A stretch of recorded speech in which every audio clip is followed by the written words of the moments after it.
आदिदेव नमस्तुभ्यं प्रसीद मम भास्कर। दिवाकर नमस्तुभ्यं प्रभाकर नमोऽस्तुते।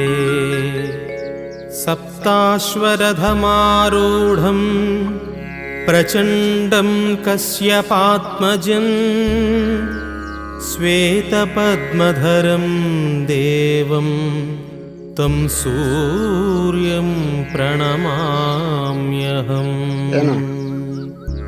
लोहितं रथमारूढं सर्वलोकपितामहं महापापहरं देवं तं सूर्यं प्रणमाम्यहम्।